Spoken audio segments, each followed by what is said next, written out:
welcome to another Tuesday night episode. This is the Talking Parra Leagues Tuesday night live show. Look, it's always tough after a loss to get on here and talk footy. Obviously, I've really felt the effects of that one. I don't know why. We'll get to the boys soon and see how they're going. But first of all, thanks to our sponsors, Riverside Brewing Co., Time for a Chat, ZMS Trophies, Tony Mustafa Mortgage Choice, Tate Sports Cards even, Non-Stop Landscapes, JD Buyers Agents, Eurowork, Spot on Hose and Fittings, Bay Vista, BMA Trucking, X-Visory. Let's bring everyone else in. Let's see how they're travelling. Like I said, feeling very, very flat after Sunday's game. I was very angry at the game. I think it was the most angry I've been in a game for quite a while. We'd won 2 in a row. We'd been in the 2 games before that, and we won before that. I kind of felt like I'd forgotten what it was like to lose a game that actually hurts.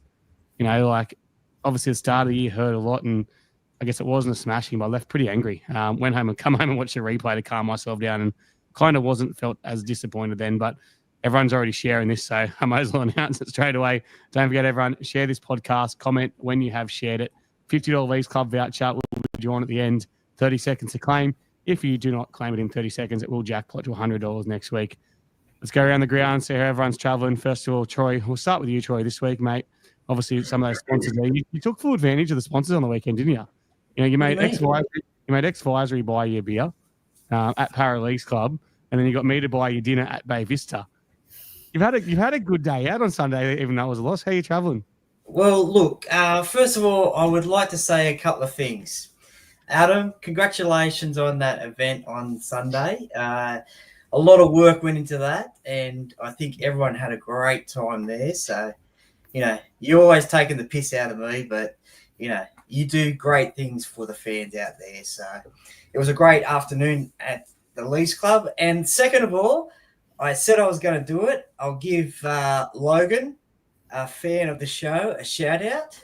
He was at the event. So give him a shout out as well. He watches it every week. Big fan. Oh, that's the kid you're telling me about, isn't it? That is, yes. I actually got quite a shock when someone said my kid watches this every week. I was pretty worried what we've been teaching this poor child. So, I can just remember there's a couple of things in life, mate. It's do as we say, not as we do. Okay, so that'll be a very good life lesson for you watching this podcast. You know, Troy, continue how you're traveling, mate.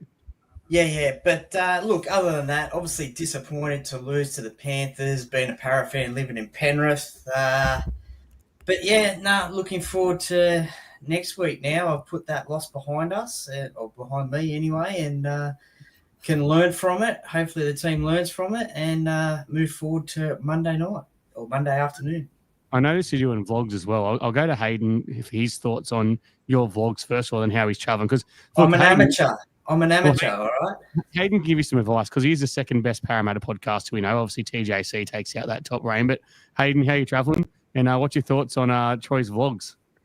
Yeah, looking forward to seeing more of Troy's vlogs. It's just the beginning of his jersey and Parramatta. I want to give Troy to start tonight. I want to give Troy an honourable mention and a dishonourable mention. Now, Troy offered to buy me a beer in the event, which was a great success. And I did ask Troy for a Carlton Dry. That's an honourable mention. Thanks for buying me a beer. But he came back, and this is the dishonourable mention. He said that it was cheaper to get you a Jack's Pale Ale. Here you go. So I thought you'd have enough for the Carlton Dry, but that's all right. I actually got you a Great Northern, actually. So, mate, you said a Jack's Pale Ale. No, it was a Great Northern. What you asked for. So. We need to stop this now because the fact that Troy bought you a drink is a modern fucking miracle. So I wouldn't get too upset.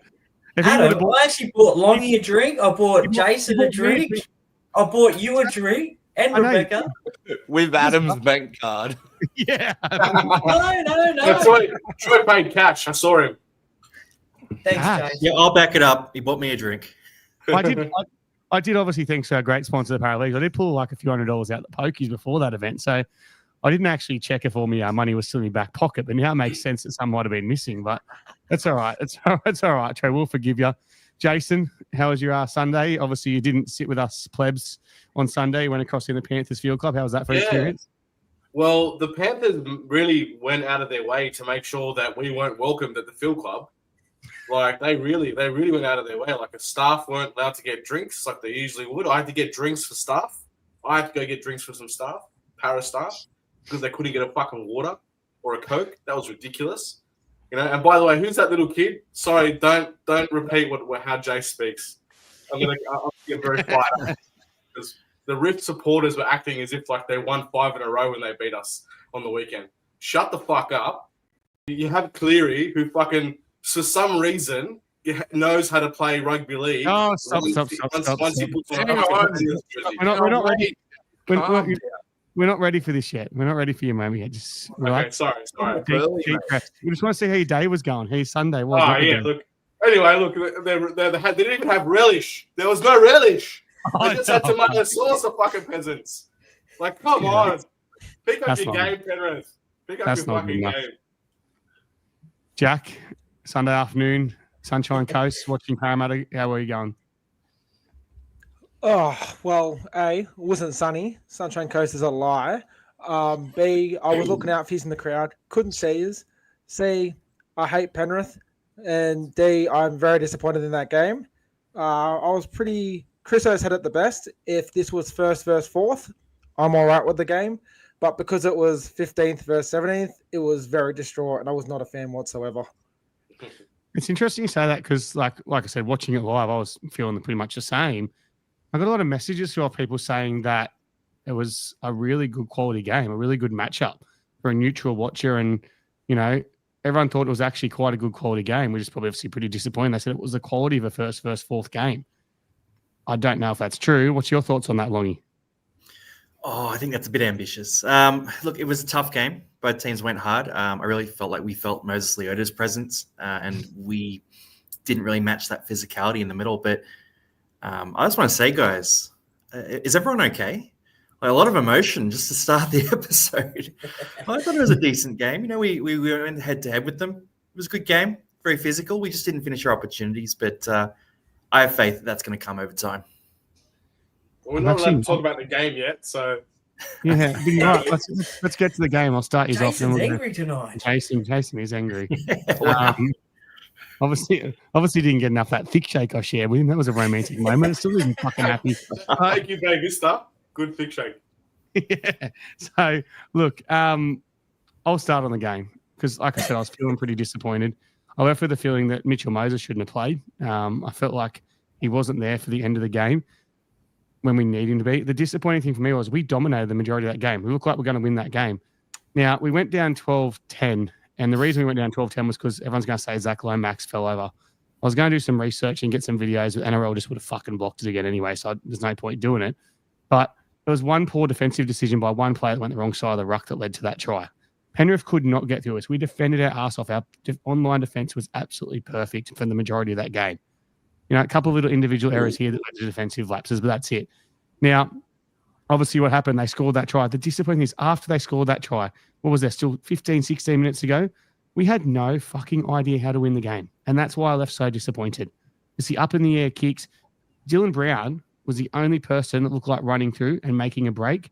Everyone else just looked gun shy. We didn't want to push a pass. We obviously, I know we're in a new structure and the way Riles runs his backline stuff, but we have some of the most creative, sparking players in our team. You know, Mitchell Moses on his day playing unstructured. Mitchell Moses played unstructured football for the majority of his career. I don't know if he was gassed, if he was buggered, if he really didn't want to back up. He seemed angry at full time. But he couldn't turn that switch off and go to the old Mitchell Moses with his short side plays and his cutout passes. Longy, Troy was sitting near me. I was screaming the whole day, someone throw a fucking cutout pass. Our wingers on both sides were unmarked and not one risk was taken. Now we are, 15th? I think we are now. We were 15th or 16th? 16th. So we're 15th going into the game. If we won, we could have been 14th, but, you know, one win out of the 8. It's the time's come to throw some fucking ball around and take some risk. We've got the spark there. Iongi, Moses, Brown, Riley Smith actually had a fucking blinder of a game once again. Started to look very dangerous in attack. Our season's on the line. Our season was on the line last week. Start playing a bit of razzle-dazzle football and take those risks because we left about 20 or 30 points on the field that could have come off. That's my rant, and that's the closest going to go around me. We're going to go Jason. Can you get Jason on the big screen, Jez? Let's give him his moment. Here we go. Get that beeping button.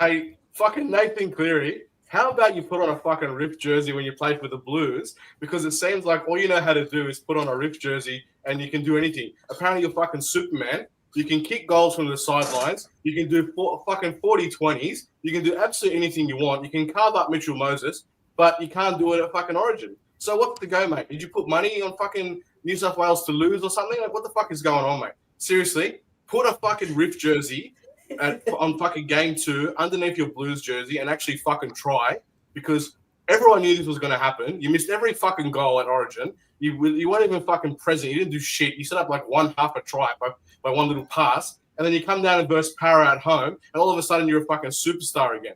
Go fuck yourself, Nathan Cleary, you fucking dickhead. I'm sorry, Logan. Sorry, mate. Sorry, Logan. Have you got anything on the refs? You pissed off at the refs? Look, except like we were saying before, the head high on.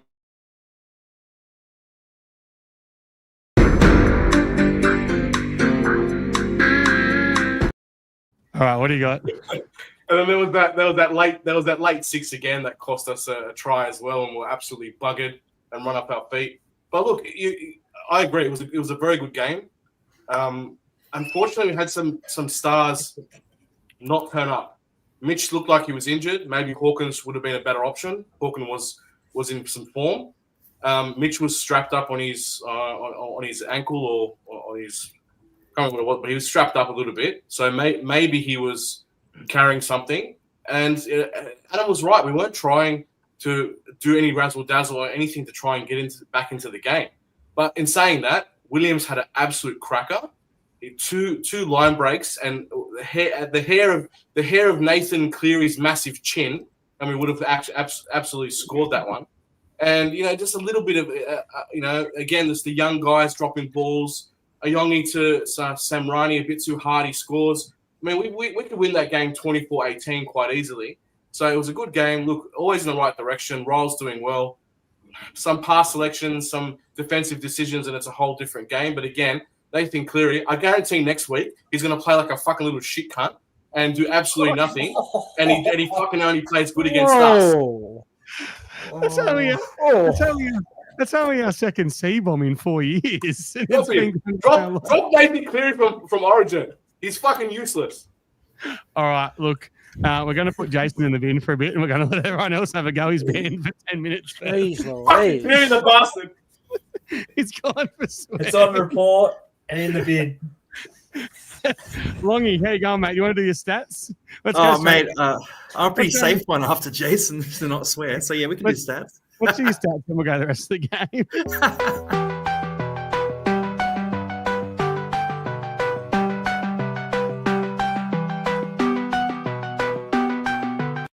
Math is a wonderful thing.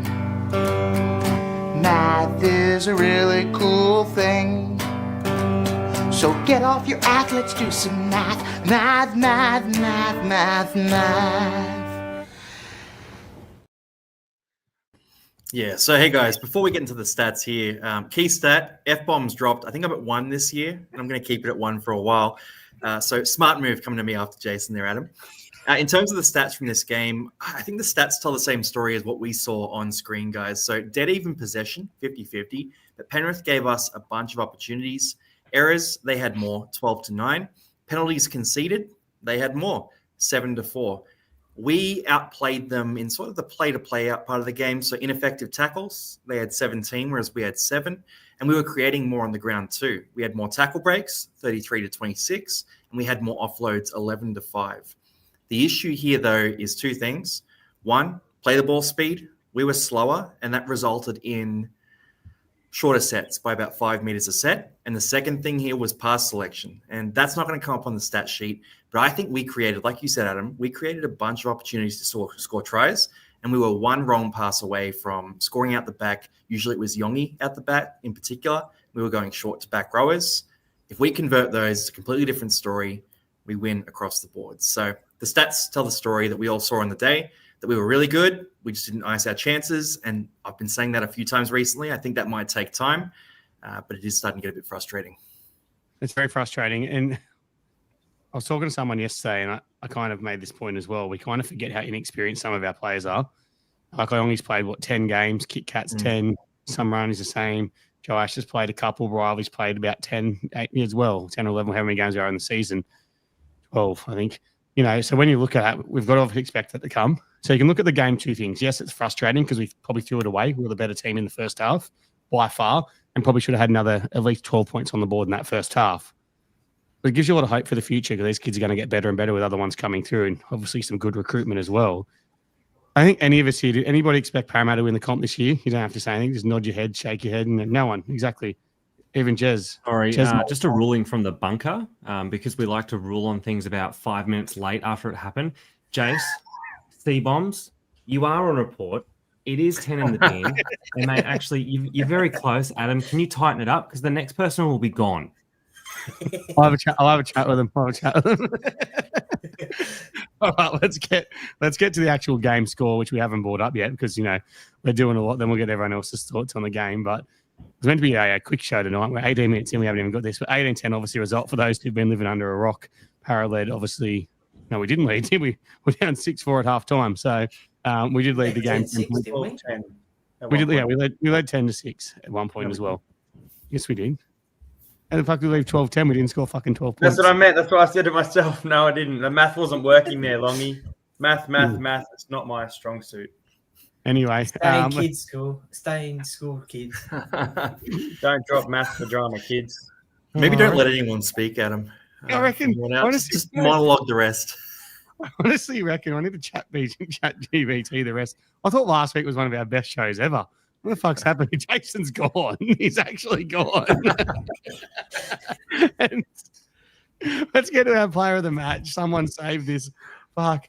Our player of the match. Oh, Sean Russell. I actually was really impressed with Sean Russell live. I said to Longy a couple of times. I thought how good a game he'd have. I know he didn't vote that. Longy, who was your player of the match for Sunday's game? I went Riley Smith for mine, but look, Sean Russell was a good shout. I just think Riley Smith really effective in defence in this game. And there were a couple of loose balls that we haven't been getting to over the last couple of years that Riley Smith cleaned up. So I'm loving his effort. I'm loving what he's showing in attack now as well. And I think getting a bit of a rest there was a good move too. For sure, yeah. Hayden? Yeah, I went with Sean Russell there, but I actually want to give an honourable mention to Ryan Madison. I thought coming off the bench, he was quite involved and had a good game as well. So I was close to giving it to Matto, but Sean Russell for me. That's one bloke. Yeah, I was about to say, he's not going to hear you. He's got you blocked. No, I know. Look, when he's good, I'll give him credit. When he's shit, I'll shit on him. And he'll block you. Matty? Yeah, I went – who'd I go? I went Dylan because of his cleanup work in the back with those Cleary chip kicks and stuff. So, but yeah, Russell's been all right. He's been strong in defense, especially against Olakuatu last week. So – in case you missed it, because you've just come in, he's been singing for 10 minutes for foul language directed towards not referees but just directed. So he's gone. He's in the bin. Troy, man of the match. Yeah. Look, I agree. Sean Russell. He cops a lot of criticism, and look, he's a little bit of a Mr. Fix-It. Scored a try, threw that great ball to Josh Carr for his try as well. So, yeah, Sean Russell for me. Jack? I went Jack Williams. I thought he was by far our best attacking forward, and he just gets through so much work. He starts in the middle, moves down to that edge. I'd love to see him stay on that edge. I think he's our best hole runner option there, but he's just been going from strength to strength, especially the last month, I'd say. I honestly think he's probably been close to our best player for the last month.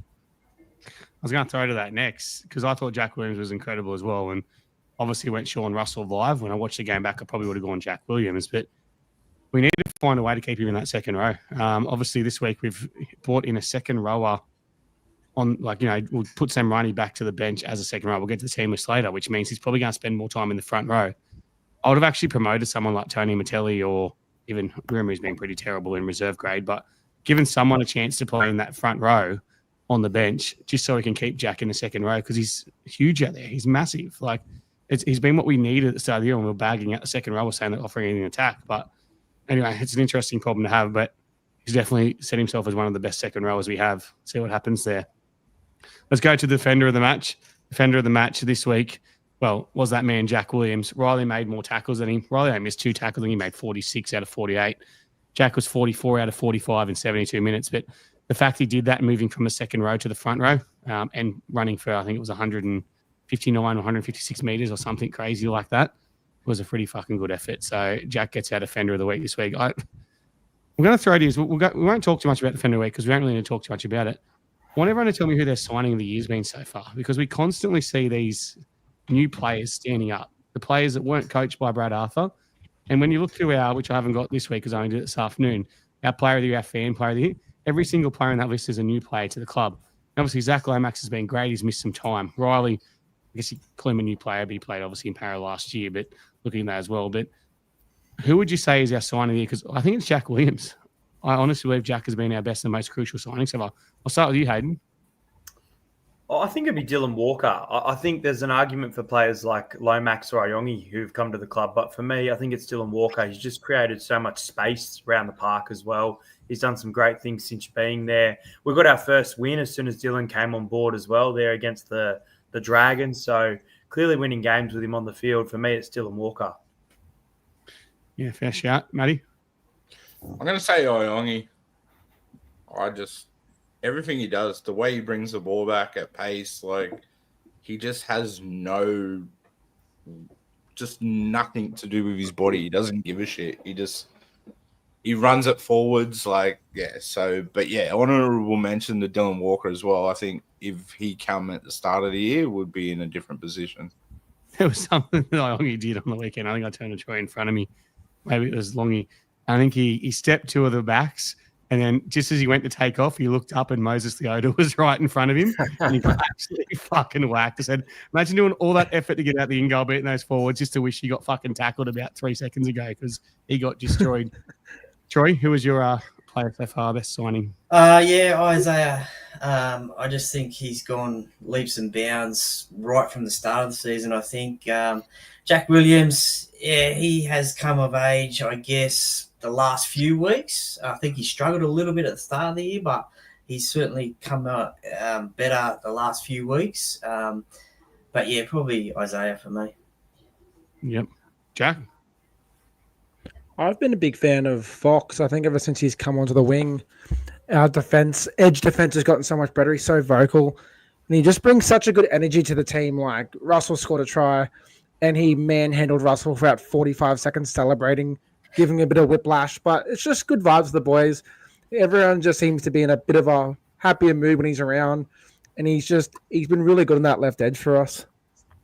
Yeah, fair shout. Longy, who you going? Yeah, I'm with Jack here. So Josh Adokar, I think he's been absolutely fantastic. He leads the comp in line breaks per game. He's playing in a team coming in 16th place. And a bunch of those line breaks are just a bit of early ball and him beating his man. And like Jack mentioned, I think people have forgotten how bad our wings were in defense last year. Like I remember back in talking fantasy, I would just go, if a wing is playing against Parramatta, pencil him in for 2 tries. And Josh Adokar and Lomax on the other side, right, have been a massive part of shoring that up. So when we're missing them, we do see that gap open up again. But those 2 are all class on the wings, and they start our sets beautifully. And what about that put down as well? That put down was something special. I thought there was no way he got it down, and he managed to get it down with something like that. Look, guys, you're not going to get Jace's opinion. He's got 3 more minutes in the bin, all right? So, you want me to impersonate Jace for this Does one? he have the timer set on his Eels clock there? It looks like it's counting down from 10. So Jason actually just sent me a text message. Here is his favourite Eels signing. Joe Ash. Josh P-A-P-A-L-I. Oh, I'm going to say it like Jace, though. It's fucking Joash Papali'i. He's the fucking best player in the world. I don't know why I heard that rather than reading. I guess it's racist. Hey, don't you step back on that field, you'll be off. Yeah, he's on the sideline. He's on the sideline warming up for the last. He's on the sideline ready to come back on. All right, let's. He's got the timekeeper. Yeah, he's got it coming down. Top performers this week. Look, obviously the numbers are massively down based on last week, but they're still good. Still some good meters there. The fact that Zach Lomax, I think we've given him the flowers he deserves, backing up from Origin, 200 run meters, 24 runs, tried his ass off. That doesn't take into consideration the amount of kicks he chased as well. I thought our kick chase on the weekend, and I don't know if it's because I was sitting in the cheap seats up high, but I could see a lot more. And our kick chase, I thought was terrible. Troy, you're used to sitting in the cheap seats. What is our kick chase usually that bad? It's probably been worse. I think Riley coming into the team, he's a big kick chaser. It has been worse in the past. Yeah, right. We'll go back to that top performance anyway. It's just one thing I forgot to point out. I just thought it was pretty bad. There was no real umbrella, and obviously just putting up that kick for Zach. But as soon as Zach didn't catch it and they stepped back inside, there was this open space for him. But look, Jack Wilkins, as I've put it there, that's why you don't do stuff before you come on the show and rush it. But 159 metres led the charge, backed it up with 44 tackles. Riley Smith usually tops that chart as well, and he has. And the tackle break shows that Jack Williams had one hell of a game. So most of that stuff would have come in the second row. Please leave him there. Look, I think Jason's got 50 seconds left, so when he comes back in, he'll be right. But let's move on from this week. No one else has got anything else from the weekend's game, do they? All clear. No. Let's move on to Origin. Let's review a bit of the Origin, because I thought the Origin game was a pretty fucking ordinary game. Jason's coming back about Origin, is he?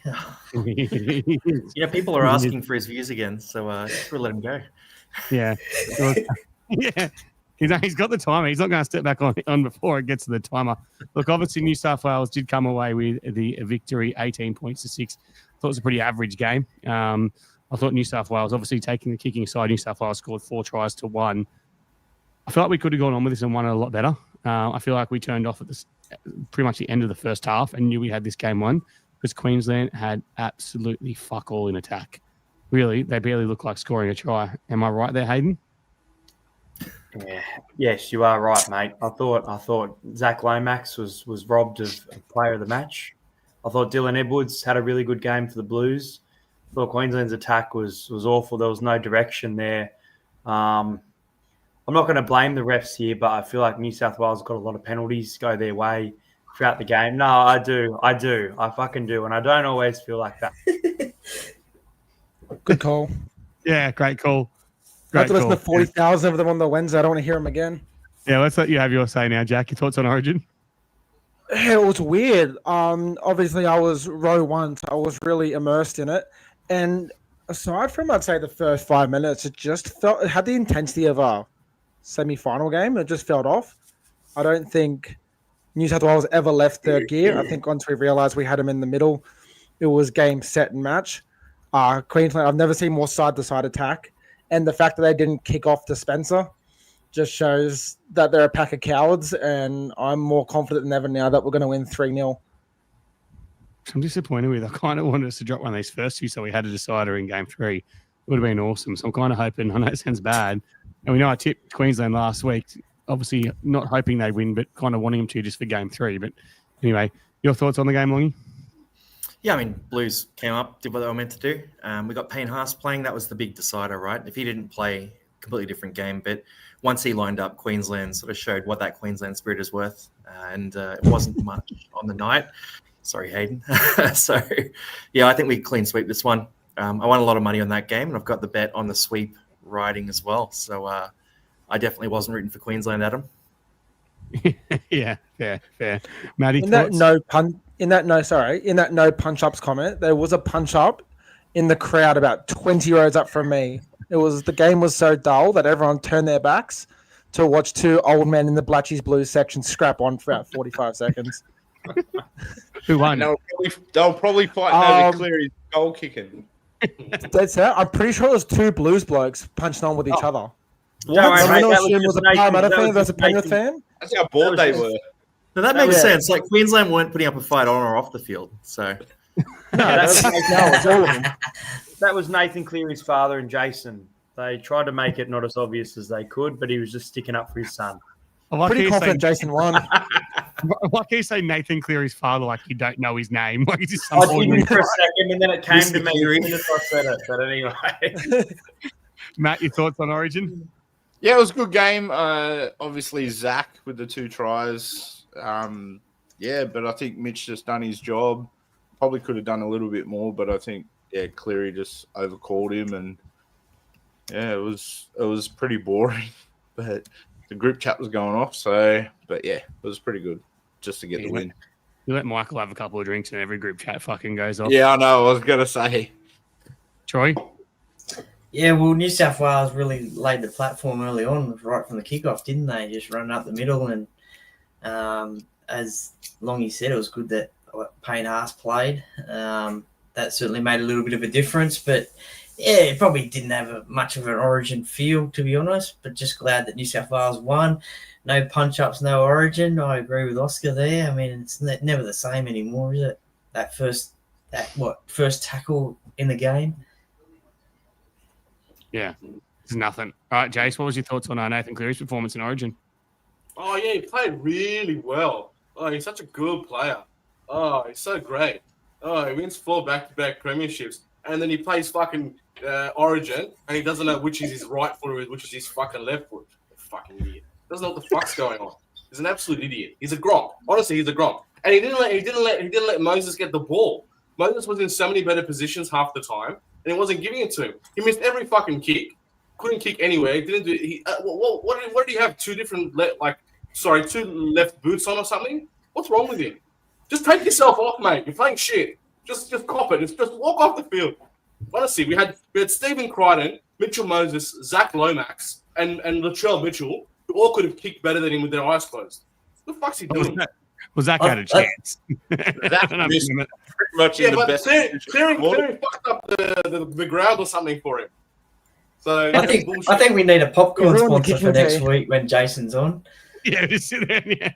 Yeah, but seriously, if the Blues had a decent half, if Moses was half, and I reckon Luai plays better, we put 50 on Queensland. I'm sorry, Queensland. That team is horrible. That team is absolutely horrible. We should have put 50 on them. They played shit. They're shit on paper, and Billy Slater can't win without cheating. So that's it. It's over. Like Blues to be pumping this team, and we didn't because Cleary wants to show everyone that he's the next fucking Johns. You're never going to be the next Johns, bro. Just appreciate the fact that you fluked 4 in a row and move on. Thank you, Jace, from the worst Queensland team ever. You had Wayne Bennett, bro. Wayne Bennett can fucking turn any team into a winning side. That Cleary doesn't have? Something about winning 4 Origin games in a row, and he's the only half to do it in ages. Oh, yeah, exactly. Look, but let's bring Cleary puts a Penrith jersey underneath. All good. He'll play like an absolute machine. Video He goes on the sideline, 40-20. No worries. First Parramatta with the Penrith jersey. He's a Timekeeper. Cheers. If anyone here works at Mars, can we get a sponsorship, please? Snickers. Jason needs a Snickers. Jez will bring you for dinner. I'm all right. Jez will bring in you for your Origin thoughts, and we'll fuck you off. How do I follow that up, though? I feel like I just need to leave because that was so full of gusto. Give us who your man of the match was, and we'll get everyone's man of the match after that. Man of the match was Dylan Edwards. I think everything he did in the background was phenomenal. Like, he was the fullback that they needed to be. He's always doing those support runs. He's just always there. Good meters too. And shout out to Brian Toto. Love that bloke, even though he got sent to the bin. And jumped over to be sent to the bin. Matty, who was your man of the match for Origin? Yeah, I'm going to go Lomax. Troy? Payne Haas. Longy? Lomax for sure. Jack? I actually thought Stephen Crichton.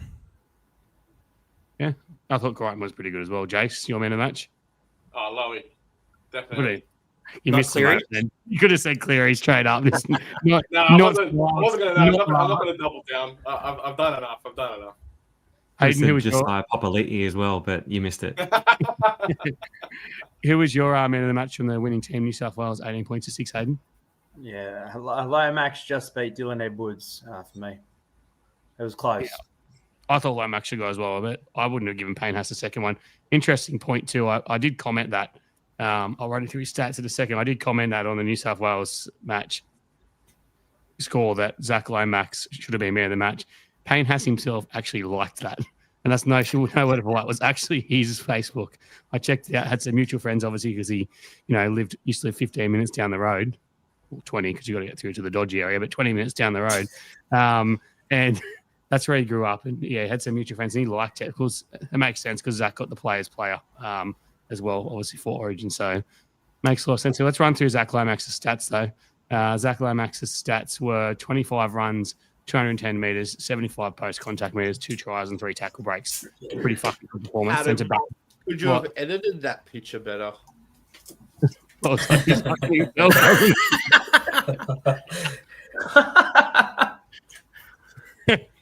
Yeah, I didn't think about that actually. That's perfect. I'll tell you what. Hey, got to do what Dirty you got to mind, man. Dirty mind. Yeah, yep. That can't be unseen now. All right, before we move on to our next segment, just a final reminder to share the podcast and comment shared once you have. You're going to chance to win that $50 voucher. You do have to be here 30 seconds to claim. If not, we'll jackpot to $100 next week. Look, wasn't much actually news this week. Obviously, the week before was a massive lot of news. But there wasn't a lot of news this week to talk about. So we're going to do one little thing we're going to have our opinion on. It's not this. Although I want it to be that. It's not that. We've got to use this one, Jez, because I forgot that was even there. But I'll tell you a funny story about this. I got my hair cut in Parramatta on the weekend. Stayed in Parramatta on Saturday night and got a haircut Sunday morning. And I walked into the barber, sat down, and the barber goes to me, obviously someone who knows the page or watches the page, did tell me that obviously after I didn't know that straight away. He goes, "Oh, would you like the Galvin haircut?" Now I haven't got the fucking hair to get the Galvin haircut, but I was thinking to myself, do any of the boys here actually have the hair to get the Galvin haircut? Jack, would you? Could you get the Galvin haircut? I probably could. I don't want to. Cool. Well, I just want to see what kind of bet you're prepared to make this week. That's all. Like something you're all for doing dumb things. Have a look at your fucking leg. Like, would you be prepared to make some kind of bet that if Parramatta win or lose by a certain amount, you'll get that haircut? I'm not going to say no because there's people watching. I get ridiculed for it, but I'm not going to say yes either. I'll have to sit and think about it. We won't rule it out. We'll leave it for your bold predictions, all right? If you make your bold prediction, and I'll make a deal. If one of the boys gets their bold prediction right this week, you've got to get that haircut. Again, I'm not going to say yes, but I'm not going to say no. I have an overbearing mother and a misso who would kill me for that. So I like it. I like it. You're the boss, though, so you make the rules, all right? So don't you forget that. Let's move on. We're going to discuss our next six because obviously it's been in the news. We missed out in Galvin. We didn't really get a chance to talk about it much last year. There's some options coming through. Obviously, you got Hawkins there, Lorenzo Talatina, who stood up massively, going to put that view up from the weekend in Jersey flag. Expect to see him in New South Wales Cup sometime soon. Obviously, Joash Papali'i, they've now floated around. They are going to try him sometime at 6 throughout the year. I think he'll drop back to Cup and play a bit of 6 this weekend, unless there's some late change to the team. Obviously, Ronald Volkman as well. There's a lot more coming through. You got Lincoln Fletcher, who could step in a Jersey flag as well. You got Joshua Lynn, who's been doing quite a good job. There's another young fella that was there on the weekend who played. What's the young fella's name that played for New South Wales Cup on the weekend, the 5'8"? Anyone know? What was it? Hunter Jason watched New South Wales Cup. Yeah. like a Matthew Hunter. He played 5'8" on the weekend, so another young kid coming through. And you got T. Harini Twiddle, who can play 5'8" and fullback, was playing fullback in New South Wales Cup as well. We've got some fucking options, some good options coming through. It's this thing I don't think we need to rush off and sign someone. Longy, what are you doing? Who are you looking at out of those players to play 5'8" Parramatta next year? I mean, you got to give them all a run in first grade, right? And just to give them a crack. But Josh Papali'i is the first one that jumps to mind. He's been good. He got chucked onto the wing. He was fantastic there. Played a bit of hooker this week as well. He was solid through the middle. They targeted him. He stepped up. So I'm seeing a guy who steps up when given the chance. Give him a run. If we were going to go to the open market, there are a few guys who are popping up. Sandon Smith, Tyron Wishart, both pure running sixes right next to Moses. They'll be probably better than Dylan Brown at half the price. So could be options there too. But I think we got time, right? Let's give a few guys a go in that spot and let's see who steps up. And I think Joash is the first cab off the ranks. Sure. Hayden? It's a tough one. I like the mention there of Tyron Wishart. I've always rated him coming in as a 5'8" if there isn't on overs money. I mean, Joash, is he ready just yet? I'm not sure. I love him. I've seen some good things from him, but I just don't know. I don't think Hawkins is a genuine 6 as well. The more I think about it, I know he's had some good games there, but I like what I've seen of Lorenzo. So again, young, but I think Lorenzo could be a good shout next year as developing into a 5'8" if we weren't to chase one. Yeah. Matty? Well, isn't Lorenzo the same age as Dylan when he come up? Yeah, he's 18. We believe he's 18, turning 19. Yeah, I'd probably go. Depending, if we lose a couple more games and we're out of it, I'd start putting Lorenzo and Joash up just for the rest of the year. Who knows? Who knows? Sorry, someone complained that Troy was up the top and he belongs down the bottom. So it's obviously someone knows Troy enough well to know he's a bottom, so he put him to the bottom. Yep. Okay, Matty. Anyway, I'd be throwing my money if you can lure him away. I doubt you'd be able to, but Metcalf. Mm. Yep, it's obviously a 2027 option, him and Wishard, but yeah. 27, yeah. Yep. Troy, what are you doing? I'd go Joash. I think he's got the early runs on the board. It's a nice problem to have with a lot of players that can play the same position and promise as well. It's funny how sometimes we have all these promising players and then fans get upset when we lose a couple of them, but you just can't keep them all. But yeah, Joash for me, and but yeah, it could be an early preseason shootout. Whoever trains the hardest looks the best. But Joash. Jack? Well, it's kind of the thing. We needed someone who's going to be able to jump straight into first grade and be kind of ready. We don't really want to have those growing pains, especially Moses isn't getting any younger. So best case scenario, Lorenzo comes through, kills it in flag, finishes the year in cup, big preseason, ready to go. Joash, I'm not 100% sold on 6 yet. I still have a couple of concerns about that. So I'd go Lorenzo. If neither of them are ready, if we could lure Sandon Smith away for a couple of years, give those boys a little bit more time to develop, and then by the time that contract's up, bring them up. So best case, I'd probably go Lorenzo if he's ready, but... Yeah. Jace? Jet Cleary's available. Yeah. Who's his dad? Maybe Isn't it Nathan Cleary's dad? That's his dad. Yeah, maybe get him a Riff jersey to put under his Parra jersey or something. Jet Cleary comes along. The biggest thing for me with the six is we don't want another Brown in attack. Now I know Browning's a great defender, but Mitch was missing on the weekends or struggling, whichever it was, and Brown just doesn't step up. He doesn't step up. So I feel like we need someone, maybe a Hawkins, maybe we can try the 2-7s, or someone that can really step up and actually put in when Moses, because we can't rely on Moses for absolutely everything. Even though he's great and he can step up when he needs to, he's going to have a few shit games. He's going to have a few shit moments. We need the other half to actually step up and do something. So I feel like for me, that's maybe Volkman or Joash. They're the ones I'm looking at. So you go, Jace. Sorry. Oh, you go. I was just going to go. Like they're the ones for me that would be the type that would have the energy, have the skill, have the impact to come into the game when Moses is maybe getting frustrated, things aren't working out for him, and they sort of take over and they bring that energy back. It's like a fox on the wing. You want somebody to build the energy back up when everyone's feeling down, and I feel like Joash can do that. He's got a lot of energy and electricity. And Volkman, I think Volkman just needs a bit more time in first grade, and to see how he goes. I think those are options for us at the moment because I really would like us to spend money on forwards rather than we've got lots of options as we just put up a lot of options for six. So I think we should develop someone. I was just going to say before, Jace, on what you're saying there, someone who steps up when the pressure's on, when Mitch is having a bit of a quiet game. Sandon Smith, we've seen him do that over and over again in a Roosters side that was tipped to be pretty terrible this year. And he's carried them. He's a pure running six. He can kick, but he's a running six. He's 22 years old as well. So I feel like sometimes we look at our own juniors and think, they can develop heaps. We don't apply that same lens to juniors from other clubs. And a guy like Sandon, he's shown so much already. I think he can evolve further into that role and sort of be a long-term option at six for the right price. Can I just say, what's funny about this whole talk about sixes and stuff? The same people that are telling us to buy all these people were the same people jumping up and down when Blaze and Sanders left. So I don't know.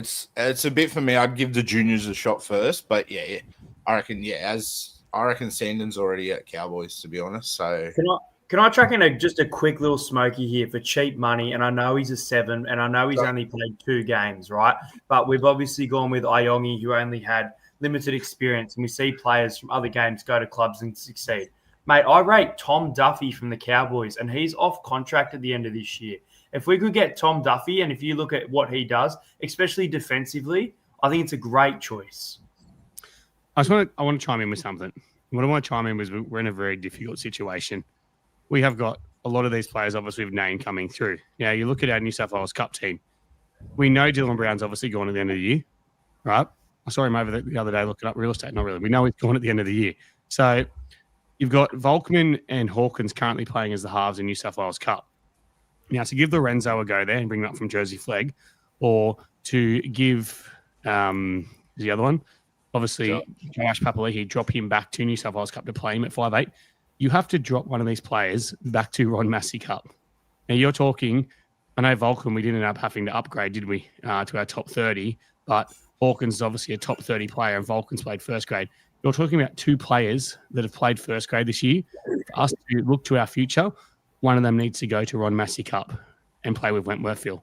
Now, if that happens, it's going to be a very interesting situation because they're obviously not going to be happy, and we could find ourselves in a situation again where we're lacking our depth going into next year.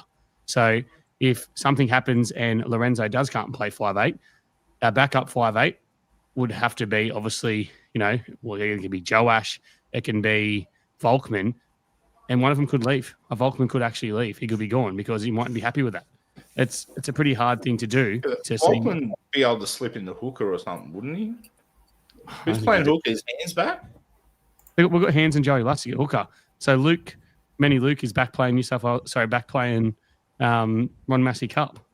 It's, you can't. Good option to have, like, we haven't been in this situation for a while. We've always been screaming for players. Now we've got too many. Exactly. And that's what I mean. If we add another player, if we sign another player, let's say we do bring in a Sandor Smith or a Dufty or someone like that, we're up shit creek again. Not up shit creek. We've got the depth there, but you've got your players. One of those players is going to leave. Like, if I'm Volkman, I can go across the Super League if I want to now and probably earn $500,000 a year after playing some first grade games in the NRL this year. He can go across and do that. He just re-signed as well. I know that, but is he going to hang around? Would you hang around if you were in Ron Massey Cup? Not really. I wouldn't. That's what we got to make a call, right? Like, do we think Volkman's? If we think Volkman's that guy, give him a run in first grade this year and see what he's got. Yeah, Volkman gets. I think he becomes a top 30 player next year. As part of his original contract, he comes in the top 30, I believe. I'm not 100% sure of that, but we'll go with that. But yeah, it's an interesting situation to be in. I personally myself, I'm back on Lorenzo. I'm back on Lorenzo to do it. So I think he'll be there next year. You laughing at your own fucking jokes you put in the comments? He is. Who's Brett Troy Scott? was laughing at the joke, but Who's Brett Scott? not a very good player. I nearly said something I shouldn't have then, but He was almost had another one going for the game. Let's move on to next week's game. Long, have you got to take off again? I got to peel in a sec, yeah. So I'll give a last comment.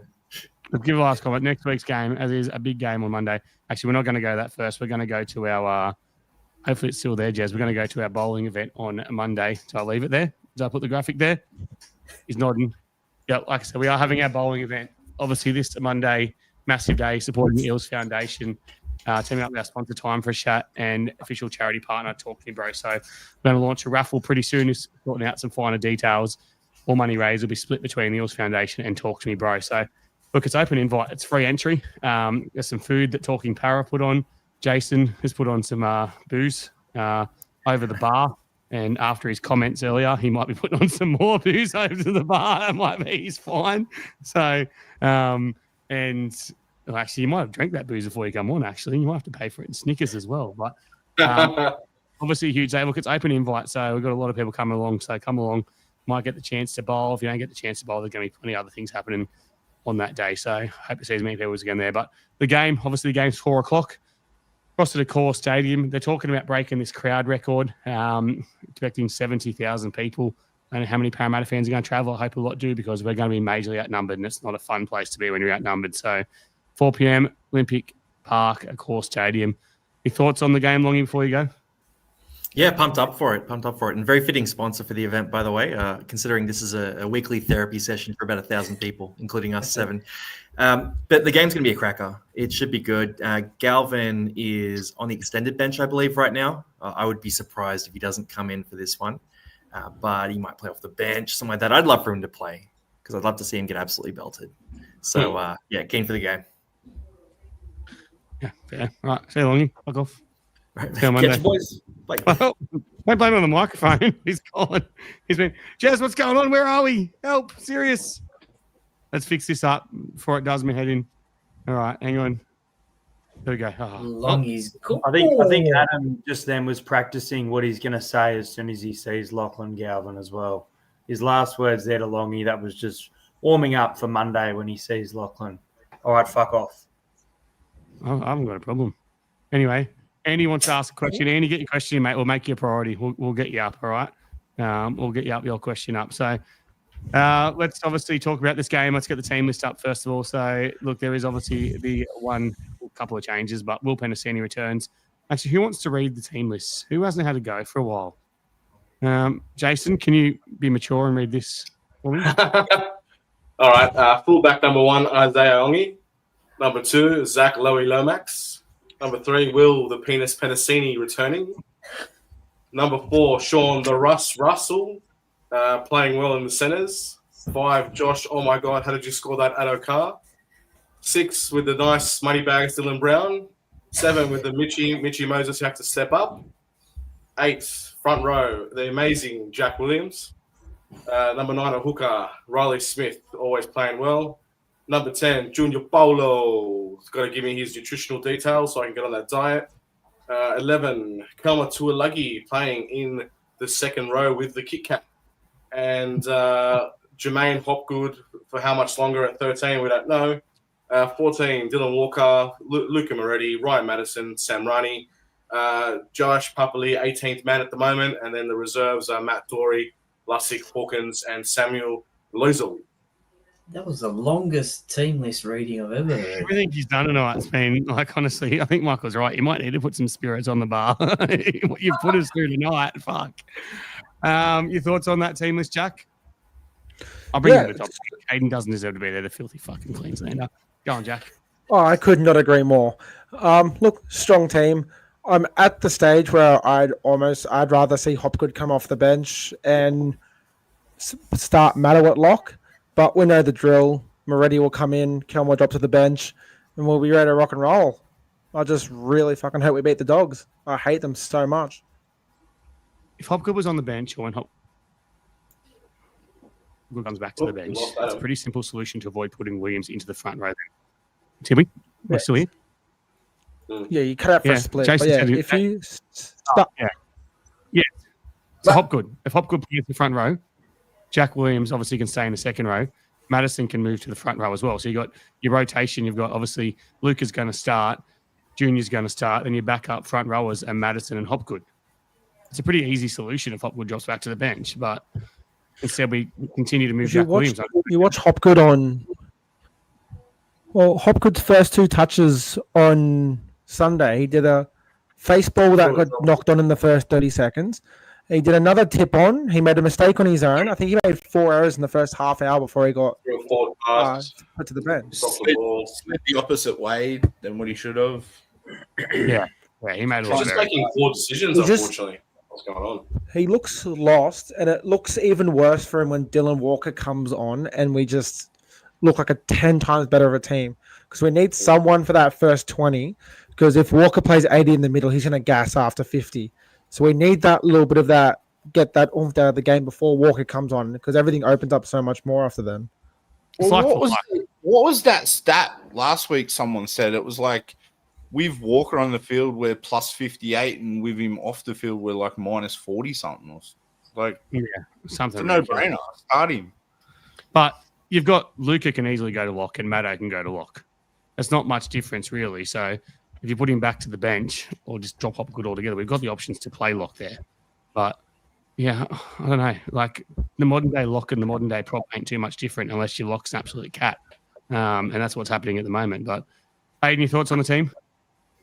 Yeah, pretty solid team list. Obviously, Will is back from his concussion there, so good to see him in. I like the inclusion of Jordan Samrani via the bench. I'm hoping he plays some second row football because I think he was playing great the second row. He's playing okay in the centres, but I thought his best football is there in the second row. So, yeah, it's going to be a tough game out there on Monday. Big crowd. Hopefully the Eels fans can get there, but we've named a pretty good team on paper to try and get a dub. Yep. Troy?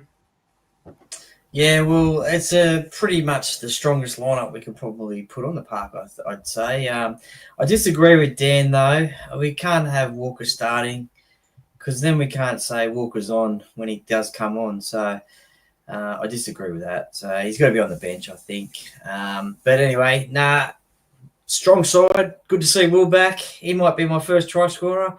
Who knows? Just have to wait till a little bit later. But looking forward to the game, and hopefully we can beat the Dogs. Oh, fuck. Can someone else talk? Matt, team? Yeah, it's obviously we knew that team was coming.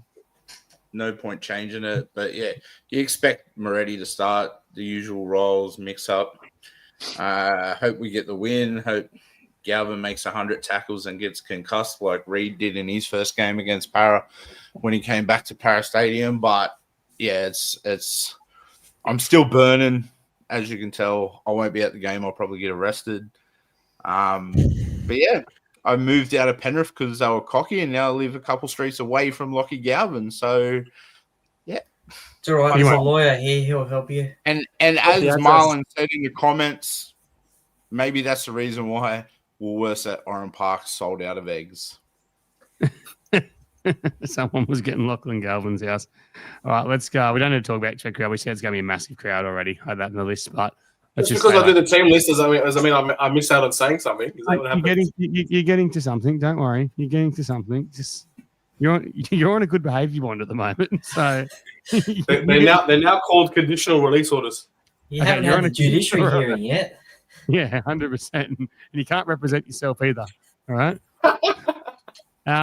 Like I said, expect a crowd. Just hope some Parramatta fans. All right, Jace, what do you got before we get to our final questions and bowl predictions? No, I just on the team list. I think we should be moving somebody to 6 now. And I said it before, and Matty Johns sort of backed me up, and it made me feel like it was a good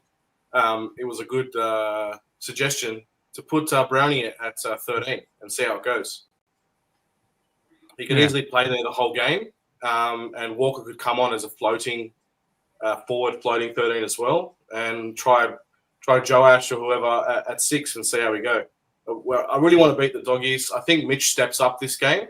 I think he really needs to reprove himself and show that he is our leader, our captain, our 7, and a really cracker of a game. We always step up against the Dogs. I hope Galvin plays so we can absolutely smash him. And I will look forward to 60,000 Doggies fans with their heads down as they walk out when we win the game. Can't wait. He's almost got to his bowl prediction early. All right, guys, get your final. Actually, we're on to final questions. We'll do our bowl predictions first, and we'll do the winner of the voucher. While we're drawing that voucher, you can get your questions in. All right, bowl predictions. No one got really close last week.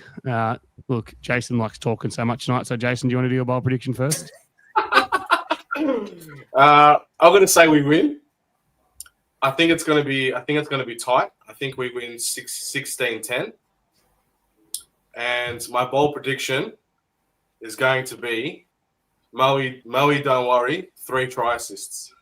All 3 tries are from Moe, assisting them. Yep. All right, Jack, what do you got? I'm going to go Parramatta 20, Dogs Hang 18. on, sorry. I need a first try scorer from Jace. Oh, sorry, first try scorer. You're right. Wow. Producer's good, isn't he? Yeah, well done, Jets. Well done, producer. Excellent. And you producer. bloody watch yourself, otherwise you'll end up in the bin again. You know what? Jack Williams. I'm gonna do it again. Can you reach out this time instead of? Yeah. Hopefully. Reach out. Russ, Jack got Russ. I'm gonna get Jack Williams. All right, Jack, not Williams. Jack, what do you got? I will say I got first try scorer last week. I'm hoping to go 2 for 2. I'm going to go first try scorer. It will be Josh Adokar. Parramatta win 20-18 in a tight one. And bold prediction, Mitch Moses walk-off field goal from 40 out to win the game. Fair. Put the house on it, boys. It's going to hit. I'm going to go next because we're all getting around this close mark. So I'm going to say Parramatta to win 22-20.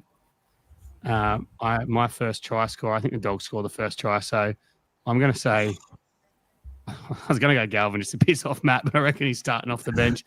I'll go Burton. I reckon Burton will score the first try.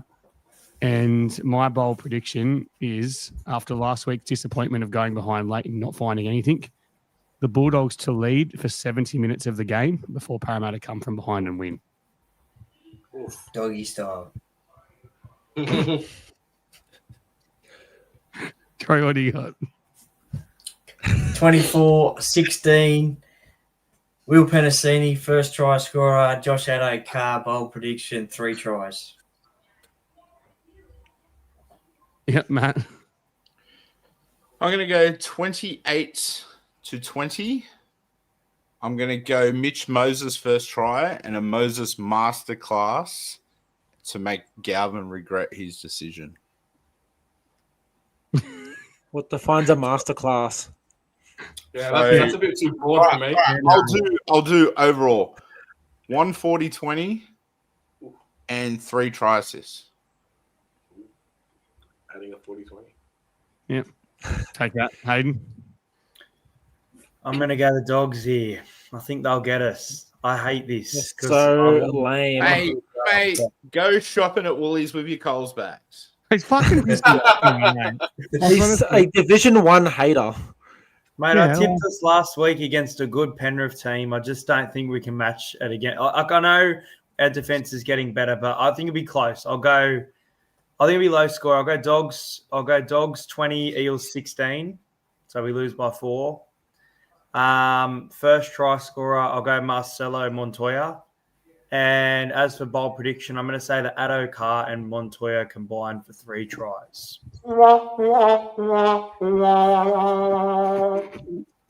Sorry. I'm a realist.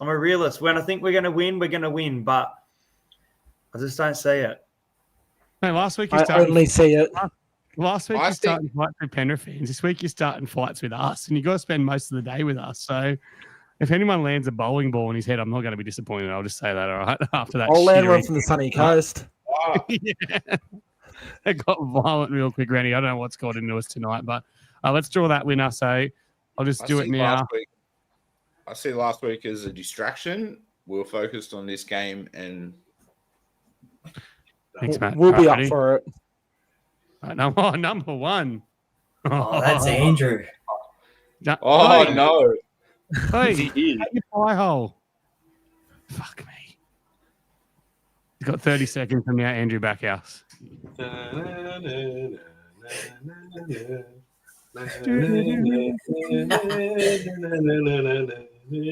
hope he misses out again. It's going to be glorious.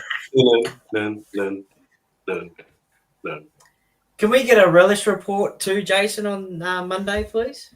Yeah, I'll let you know if the Doggies upper class lounge is better than the Penrith Field Club. Thanks. Andrew Backhouse has missed out for a second time at jackpot. Well, Oh wow. He's jumping between too many podcasts. He needs to just stick to one. Well, I don't know where he's going tonight unless he's watching the United, so I don't know what he's doing, but he's not here. That's well and truly over 30 seconds. He can't even claim he was ripped off this week, so he's probably FaceTiming his beautiful missus in Canada again. So seems to be what he does this time of night instead of listening to us. All right, let's get the final questions in. Get your final questions in, and we'll answer them quickly and then get out of here. Obviously, next week's show won't be really a game to preview, so going to be a bit of a shorter one. But final question time coming. Andy, I know you said you had a question, mate, so get your question. Let's see what we can do. No redraw nights. It's $100 next week. We love this jackpot, so it's very good. Did you star any questions, Jez? Is there any there? Yep. There's 3 there. There's some good ones too. All right, let's start with the bottom. Question. What do we think Haas is worth? How much do we throw at him? Jack, what are you throwing at Payne Haas? 100% stake ownership of Parramatta. No, I would throw him anywhere from 1.1 to 1.4. Like, I'd throw the kitchen sink at him. He's worth it. And a lot of this comes down to what we do with our 5'8" as well. If we don't go off and sign a 5'8", we obviously have a lot more money to spend on a forward. Jeez. What? 1.6, Mitchell said. Yeah, it's crazy. Got to be careful. Like, it's like the same with Tamalolo. He was worth the money at the time, but a couple of injuries and you got $1 million into someone who can barely move. I've never met the guy, but I think he's got shares in laundry hotels. Oops. But yeah. But I don't know. I think we put it out there. We're going for him, and then do sneaky. Find out what clubs are actually going for him, and then go to their players and say, "No, well, they're going for us, so you're not going to have a position," and potentially snag one of them. There's going to be a fair bit of that, which I'll throw to this next question. What other forwards would you be looking at?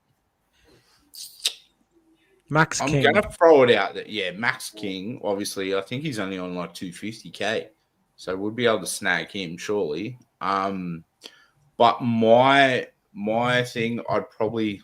See, I think Riles could turn Fafita around. Yeah, I think there's an interest there, but I thought the same thing would be potential. Troy, any forward you chase besides us? Oh, no, not really. Paddy Carrigan, perhaps. I've heard that he's got loose lips up there in Brisbane, so I'd get him down here. Yeah, I'm all for Curran as well. Yeah, there is something happening in Brisbane, and we don't know what it is, but there's something happening. It's definitely everything's going upside down so quickly up here. So doesn't his missus? Isn't she getting a job in Sydney or something? So he wants to move down here with her. Like she's potentially, isn't she like some weather girl, and she's getting a job in Sydney and potentially moving down here? And happened to Cronk, it could happen to Carrigan. So I'd throw similar money for Carrigan. I think he's just as good, especially if you put him at 13. I'd go Nelson as well. He's already got that relationship with Riles, and we need a bit of aggression in our team. Yeah, bring back Philly. Jason, I'll ask you, too busy watching Parra Plus because you're all for a spray. What's your thoughts on Moses spraying Williams? He looked frustrated. Jace, you love a spray. What's your thoughts on it? Moses is allowed to spray. He's our captain. He's our 7. But he was having a shocker. So I understand it was out of frustration, and Williams played well, and it wasn't really Williams' fault, I don't think, because Williams ran the right line. Yeah, but he ran the right line. So I don't think Williams was supposed to get that ball at all. Moses was just having, I think, a bit of a shocker. But he is our 7. He is our captain. He's allowed to spray. Just on he that, almost looked like he was still a 6. Like, hadn't fully recovered from taking a back seat in Origin. A very back seat. Look, I think what they did wrong with that play, because he looked across and he glared at Iongi as well. I think Iongi was meant to come with Williams. I thought we were actually going to see that old school play they used to run with Will Smith and Kenny Edwards on our edge, Mitch Moses, because it looked like he was set up for it, and it just never happened after that. But he glared at Iongi first to blame him for not running the right line. Then he gave Williams the ball and was pretty pissed off that Williams dropped it. So here you go. Hayden, who's going to put the first hit on Galvin? Who's going to line up Galvin? Well, Junior's obviously called it on NRL 360 tonight that he'll run it in if he plays and puts that shot. So Junior to have a big game and smack Galvin onto his back like a little cockroach. Yeah, fair. One more question for you, Hayden. Not really a question, Mr. Hayden, but there's one for you. Well, I want to be careful here because Grunter's very angry tonight. So he's been commenting, fuck Brisbane, fuck Queensland. Grunter, we'll send a love to you. Grunter broke his leg and he's stuck up there in Port Macquarie, not getting out of games at the moment. So, Hayden, you can probably run your mouth as much as you want. He's not going to get you. So, give him your best sledge. Oh, I don't know what to say. I don't know the bloke. Fuck John Cena. I don't know. This has been a disgraceful podcast, honestly. Yeah, I don't know. Some bloke we've never seen. So, all right, I think that's it. There's no more questions, is there? Can we move on? Someone wants to know, is Reed playing? Reed always plays, never uses his shoulders, so going to be glorious. Adam, there's one for you from Andy there about Mitch. Why can't he goal kick yet? Fuck if I know. He should be able to. He said it. He said it on 100% footy that Rolls has said, "Don't kick unless you have to." Just wants to concentrate on the rest of his game, I believe. Yeah. All right, look, that's all we've got time for tonight. Like I said, I think we're on to something on Monday. I'm quietly confident we're going to go and we're going to cause an ambush. I think the Dogs fans are going to come in their usual cocky selves. They're going to majorly outnumber the home game, but there'll be 50,000 of them there at least, and probably 10 to 15,000 Parramatta fans, and they're going to be fired up and ready to go. And I'm actually really looking forward to it. The boys have had an eye on this game, as Matt said, since the other week, and given what's happened with Galvin, I dare say a few of them aren't happy about it. I know Mitch Moses certainly isn't happy about it. Yep, the one on the left is Galvin, by the way, guys, in case you need to know. Happy Pat had the one on the right. The Dogs won't break this record of attendance, I don't think. I'm looking forward to bowling on Monday. 55, 60,000 people there Monday. There's not going to be 80,000 people there. Oh, There'll be 80,000 at the Talking Parra bowling event, though. Yep. Final shout out bowling event. Like I said, everyone come along. Jason's putting money on the bar to drink. More money now. Jason, I'll probably hang around and watch the game at the club as well. If everyone's welcome to stay. And yeah, for sure. They'll be on in Sterlo's bar. Jason, how much is on the bar now after your swear jar tonight? Just want to let the fans know. I don't know, maybe 600-700. Who knows? So you go. We've got it up 200. We might be going to a special live podcast on Monday and get Jason on to see if we can get some more into it. So, all right, guys. Thanks for coming, and we'll see you next Tuesday. Go Parra.